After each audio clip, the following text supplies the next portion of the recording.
première question. Oui. C'était quand que vous avez trouvé que vous étiez intéressé dans l'art? En fait, je pense que mon intérêt pour l'art, comme pour beaucoup de gens, en tout cas en France, est venu en même temps que l'intérêt pour l'histoire. Et que l'histoire et l'histoire de l'art sont très liées.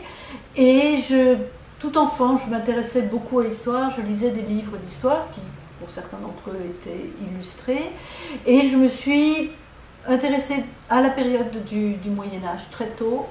Et à partir de cet intérêt pour l'art et l'histoire du Moyen-Âge, j'ai commencé à m'intéresser plus spécifiquement aux aspects esthétiques. Donc voilà, c'est venu d'abord par l'histoire, la littérature, les récits, les romans du Moyen-Âge, parce que le roman a été inventé au Moyen-Âge. Et ensuite, effectivement, je me suis intéressée aux aspects plus sensibles, disons, de l'art. Et pourquoi le Moyen-Âge? Alors ça, c'est plus difficile. Je dirais que probablement parce que le Moyen-Âge est l'une des périodes qui est à la fois proche de nous, parce que voilà, nos villes sont ornées de cathédrales, de monuments qui datent du Moyen-Âge. Souvent, les ensembles urbains sont plus ou moins marqués par le Moyen-Âge, donc notre pensée, sous beaucoup plus d'aspects qu'on ne l'imagine souvent, est appuyée sur le mode de pensée, sur les récits du Moyen-Âge. Et puis en même temps, il y a cet extraordinaire imaginaire au Moyen-Âge, les romans de chevalerie, les récits de voyage, justement, nous avons une exposition sur le voyage, toute cette littérature, tout ce monde imaginaire, la proximité entre l'homme et la nature, tout ceci, je pense, nous rattache à la fois vers un Moyen-Âge qui est à la fois très proche et un monde, oui, un monde imaginaire, un monde fantastique. Et en fait, votre rôle ici, Alors, vous savez, nous sommes un musée de taille moyenne. Oui. Hein, nous sommes un musée, effectivement, consacré à une période, installé sur un site archéologique, dans des monuments historiques prestigieux, et nous sommes un établissement de taille moyenne. Donc, je dirais que mon rôle, c'est un rôle de définition de l'impulsion, de définition des projets, et puis ensuite de coordination. Coordination pour faire aboutir les projets, coordination pour que les personnes travaillent ensemble, que ce soit les conservateurs, les documentalistes, la régie des œuvres, le personnel administratif, les agents d'accueil et de surveillance, que tous ensemble, on arrive à avoir cet esprit maison qui est quelque chose d'important et cette coordination de notre action pour être plus efficace, à la fois pour faire notre métier de conservation des monuments et des œuvres, mais aussi notre métier d'accueil du public. C'est cette coordination des deux principaux volets de notre action qui est à la fois passionnante et exigeante, difficile. Oui. Et vous avez combien de visiteurs à peu près? Alors nous avons à peu près 300 000 visiteurs par an. Oh, ce qui pour Paris peut paraître peu, puisqu'il y a près de 10 millions de visiteurs au Louvre, plusieurs millions de visiteurs à Orsay ou à Versailles. Mais 300 000 visiteurs, oui, c'est le nombre de visiteurs des grands musées en dehors de New York aux États-Unis ou des plus grands musées en province en France. Oui. Et vous avez beaucoup d'étrangers? Alors nous avons une proportion autour de 50% de touristes et parmi ces touristes, la majorité sont des étrangers. Donc en gros disons 30% d'étrangers à peu près. Et les anglo-saxons, au premier rang desquels les Américains, sont les plus nombreux. Et est-ce que vous pensez qu'il y a une raison pour ça? Je pense que justement ce que je disais tout à l'heure de ce mélange de... Nos racines puisent dans le Moyen-Âge et en même temps c'est un monde un peu fantastique où l'imaginaire joue un rôle important. Je pense que ça attire beaucoup les étrangers et le musée est assez connu aux États-Unis, parfois plus qu'en France.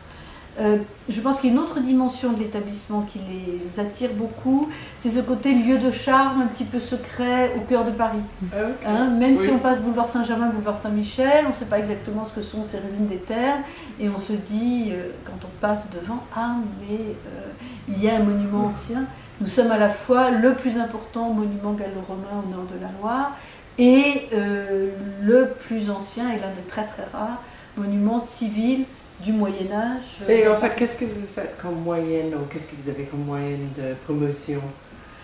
Alors, je disais que nous sommes un établissement de taille moyenne et donc nous n'avons pas beaucoup de moyens financiers pour la promotion. Donc nous avons renouvelé notre site internet cette année. Nous avons donc un nouveau site internet, je ne sais pas si vous avez regardé, qui est plus vivant, plus complet. Et justement, on essaye de parler à la fois du musée et de ce monde médiéval que j'évoquais un petit peu. Nous faisons, par exemple, pour les expositions, nous avons quand même un petit peu de publicité, de communication, que nous faisons à la fois dans la presse papier, la presse internet, mais aussi pour nos événements, le bouche à oreille fonctionne très bien. Et vous faites combien d'expositions par Alors an? nous faisons 1 ou 2 expositions par an. Jusqu'ici, nous avions un rythme de 2 expositions par an.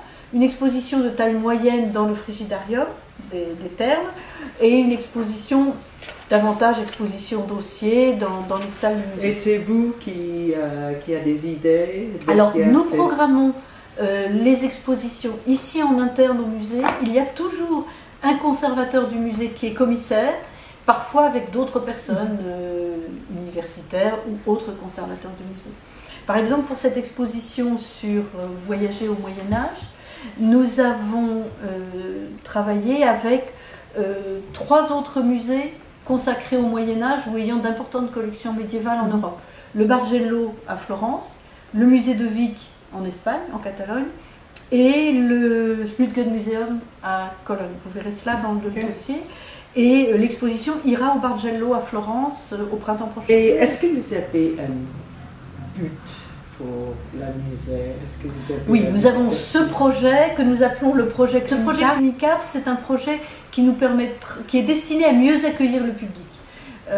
Moi je dis toujours, nous avons 2 grands défis dans ce musée: mieux conserver les bâtiments, certains sont vraiment dans un état assez inquiétant, et mieux accueillir le public. Ce projet consiste à construire un nouveau bâtiment d'accueil donnant vers le boulevard Saint-Michel, et à partir de ce nouveau bâtiment d'accueil, mieux mettre en valeur les bâtiments et puis retrouver un circuit plus logique, plus compréhensible. Et pour le moment, de la point de vue de finance, pour ça vous allez appuyer très lourdement sur les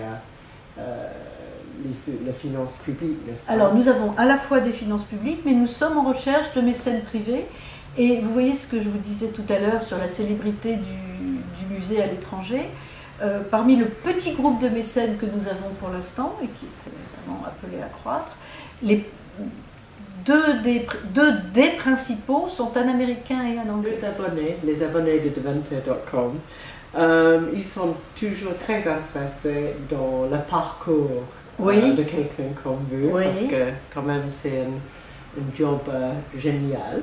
Alors là, vous voyez par exemple, vous êtes dans ce qui est mon bureau, qui était le bureau du premier directeur du musée. Le musée a été créé en 1843 et le premier directeur était le propre fils d'Alexandre du Sommerard. Alexandre du Sommerard était un de ces collectionneurs passionnés du Moyen-Âge de la première moitié du 19e siècle.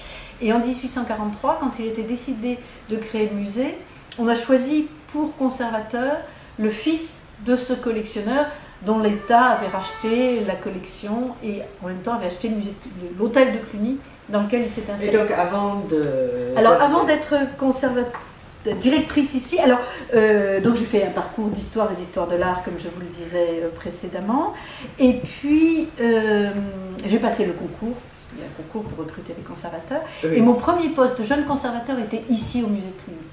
Et ça a été un moment tout à fait passionnant parce que c'était l'époque immédiatement après la découverte des sculptures qui représentaient les rois de Juda provenant de Notre-Dame de Paris. Donc j'ai travaillé avec Alain Erland-Brandenburg à cette présentation. Et puis ensuite je suis partie comme conservateur au département des objets d'art du Louvre. Donc ici je travaillais plutôt sur l'orfèvrerie. Et puis, donc, je suis étant conservateur au département des objets d'art du Louvre, lorsque Viviane Huchard, qui était la directrice du musée dans les années 2000, est malheureusement décédée, la directrice des musées de France de l'époque a recherché un conservateur qui soit médiéviste spécialisé et passionné par le Moyen-Âge. Donc voilà, c'est comme ça que je suis arrivée ici en novembre 2005. Nos abonnés, ils adorent avoir les bonnes adresses. Donc, est-ce que vous avez, par exemple, un restaurant pas loin d'ici que vous aimez bien? Ah oui, mais typiquement français. Ah, alors oui, il y a une brasserie qui est assez typique des années 30 et de la tradition des brasseries françaises qui s'appelle Le Balzar. C'est vrai qu'on est toujours très bien accueillis et que les visiteurs étrangers, que ce soit mes collègues ou d'autres, aiment bien cette ambiance de la brasserie française traditionnelle. Quel est votre musée préféré à Paris? J'aime beaucoup le musée de la vie romantique, qui est un petit peu comme nous, un lieu de charme, moins connu que nous. C'est une plus petite maison qui est consacrée donc principalement à cette période du 19e siècle, qui est un très joli musée. Et il y a un autre musée de la ville de Paris, évidemment, que j'aime beaucoup, c'est le musée Carnavalet, qui nous ressemble un petit peu plus. Voilà.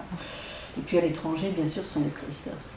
Oui, ouais. Et le musée Carnavalet, c'est le musée... C'est maintenant le musée de l'histoire de Paris. Nous l'avons été à un moment au 19e siècle, et le musée Carnavalet est maintenant le musée de l'histoire de la ville et de Paris. Et c'est un hôtel particulier, plus ou moins. Plus tardif que le nôtre, mais c'est aussi cette ambiance à la fois de lieu de charme et de lieu d'histoire, et de lieu d'histoire de l'art.